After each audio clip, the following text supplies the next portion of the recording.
പേര് അഞ്ജു. ഞാൻ അമ്പൂരിൽ നിന്ന് വരുന്നു. എനിക്ക് ഈ കൃപാസന മാതാവിൻ്റെ ഈ പള്ളിയെക്കുറിച്ചും ഒക്കെ പറഞ്ഞത് എൻ്റെ ഒരു ഫ്രണ്ടാണ്. ഞാൻ നഴ്സിംഗ് പഠിക്കുന്ന സമയത്ത് ആ സഹോദരി ഇവിടെ വന്ന് ഉടമ്പടി എടുത്തിരുന്നു. ഞങ്ങൾക്ക് നഴ്സിംഗിൻ്റെ ഫൈനൽ എക്സാമിൻ്റെ സമയത്ത് ആദ്യം ഞങ്ങൾ എഴുതിയ എല്ലാ പരീക്ഷയും ക്യാൻസൽ ചെയ്യുകയും ഞങ്ങൾക്ക് വീണ്ടും എക്സാം എഴുതേണ്ടതായിട്ട് വന്നു. ആ സമയത്ത് ഭയങ്കരമായിട്ടും ടെൻഷൻ അടിച്ച് എന്താ ചെയ്യേണ്ടതെന്ന് അറിയത്തില്ല. ഇനി വരാൻ പോകുന്ന എക്സാം ഭയങ്കര ഡിഫിക്കൾട്ടാന്നുള്ള ഒരു മെസ്സേജ് പോലും ഞങ്ങൾക്ക് കിട്ടിയിരുന്നു. അപ്പോൾ ആ സഹോദരി രാവിലെ എഴുന്നേറ്റ് പ്രാർത്ഥിക്കുകയും ശനിയാഴ്ചകളിൽ വചന ശുശ്രൂഷയിൽ പങ്കുകൊള്ളുകയും ഉപവാസമൊക്കെ എടുത്ത് പ്രാർത്ഥിക്കുന്നത് ഞങ്ങൾ കാണാറുണ്ടായിരുന്നു. ആ സമയത്ത് ഞാനും ആ സഹോദരിയുടെ കൂടെ ശനിയാഴ്ചകളിൽ വചന ശുശ്രൂഷയിലൊക്കെ പങ്കുകൊണ്ടു, ഉപവാസമൊക്കെ എടുത്ത് പ്രാർത്ഥിച്ചു.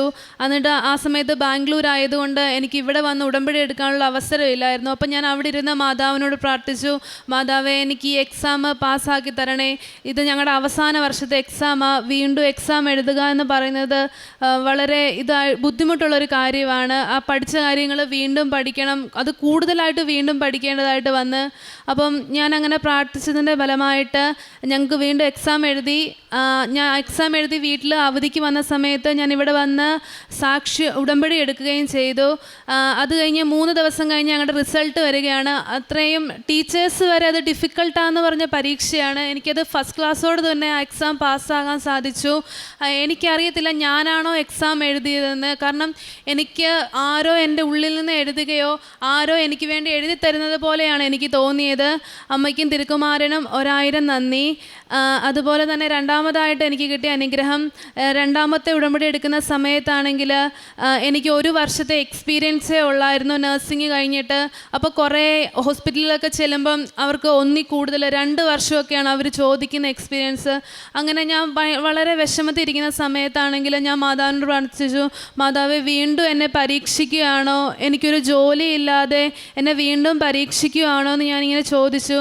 അങ്ങനെ ഇരിക്കെ എനിക്കൊരു ഇൻ്റർവ്യൂ ഷാർജയിൽ നിന്ന് അറ്റൻഡ് ചെയ്യാനൊരു അവസരം കിട്ടി.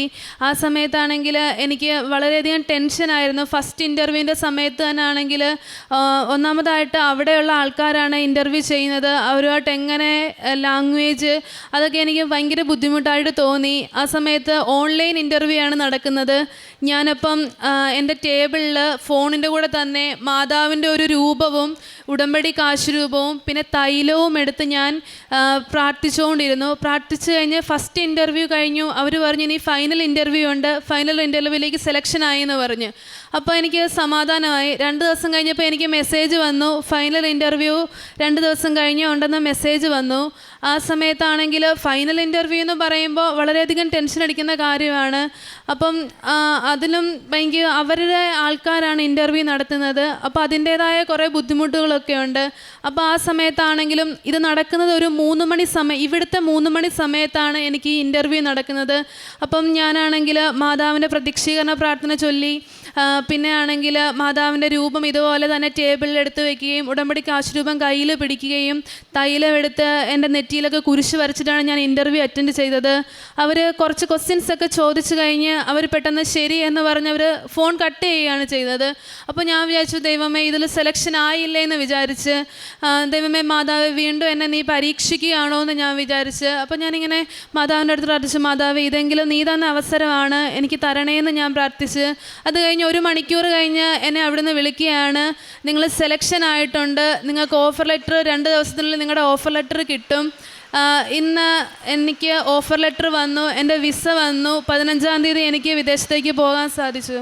അമ്മയ്ക്കും തിരുക്കുമാരനും 1000 നന്ദി. അതുപോലെ തന്നെ എൻ്റെ സഹോദരിക്കാണെങ്കിലും ഇതുപോലെ വിസ റിജക്ഷൻ ഉണ്ടായതായിരുന്നു.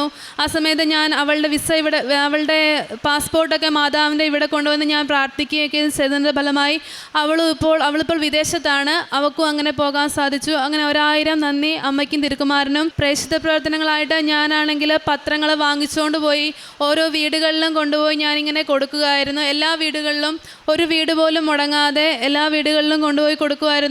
എന്നെ കൊണ്ട് അറിയാവുന്ന ഇടങ്ങളിലെല്ലാം ഞാൻ കൃപാസനത്തെക്കുറിച്ച് പറഞ്ഞു കൊടുക്കുകയും എനിക്ക് കിട്ടിയ അനുഗ്രഹങ്ങൾ ഞാൻ അവരോട് പറയുകയും ചെയ്യുമായിരുന്നു. സങ്കീർത്തനം 13:6 ഞാൻ കർത്താവിനെ പാടി സ്തുതിക്കും, അവിടുന്ന് എന്നോട് അതിരറ്റ കരുണ കാണിച്ചിരിക്കുന്നു. അഞ്ജു വർഗീസ് അമ്പോരി പരിശുദ്ധ അമ്മയുടെ പ്രത്യക്ഷീകരണത്തിൻ്റെ സാക്ഷിയായിട്ട് താൻ കടന്നുപോയ സാക്ഷി അനുഭവം നമുക്ക് മുമ്പിൽ പങ്കുവെക്കുകയായിരുന്നു.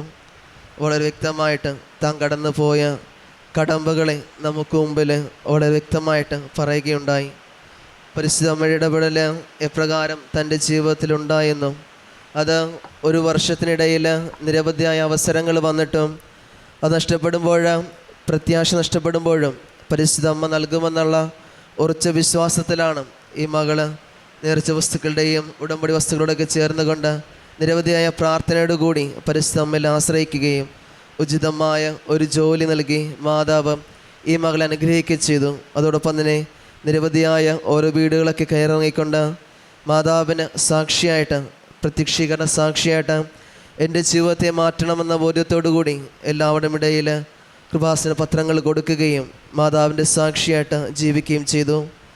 ഇനിയും ദൈവാനുഗ്രഹങ്ങൾ കൊണ്ടും പരിശുദ്ധ അമ്മയുടെ പ്രത്യക്ഷീകരണ സാക്ഷിയായിട്ട് ഈ മകളെയും ഇനി മാറ്റുവാനും ഒപ്പം നമ്മുടെ എല്ലാ നിയോഗങ്ങളിലും പരിശുദ്ധ അമ്മയുടെ പ്രത്യക്ഷീകരണ സാക്ഷ്യത്തിന് അനുഭവങ്ങൾ നൽകണമേ എന്ന് പറഞ്ഞുകൊണ്ട് ഈ അനുഭവം നമുക്ക് പരിശുദ്ധ മാതാവിന് നന്ദികൾ അർപ്പിച്ചുകൊണ്ട് പ്രാർത്ഥിക്കുകയും അനുഗ്രഹം ഉണ്ടാകട്ടെയും ചെയ്യുന്ന നമുക്ക് പ്രാർത്ഥിക്കുകയും ചെയ്യാം. അത്യപൂർവ ദൈവാനുഭവങ്ങൾ ഇനി നിങ്ങൾക്കും സ്വന്തം. ഈ യൂട്യൂബ് ചാനൽ ഇതുവരെ സബ്സ്ക്രൈബ് ചെയ്തിട്ടില്ലെങ്കിൽ ഇപ്പോൾ തന്നെ സബ്സ്ക്രൈബ് ചെയ്യുക. ഈ വീഡിയോ ഇപ്പോൾ തന്നെ നിങ്ങളുടെ സുഹൃത്തുക്കൾക്ക് ഷെയർ ചെയ്തുകൊണ്ട് കർത്താവിൻ്റെ പ്രേക്ഷിതരാകുക.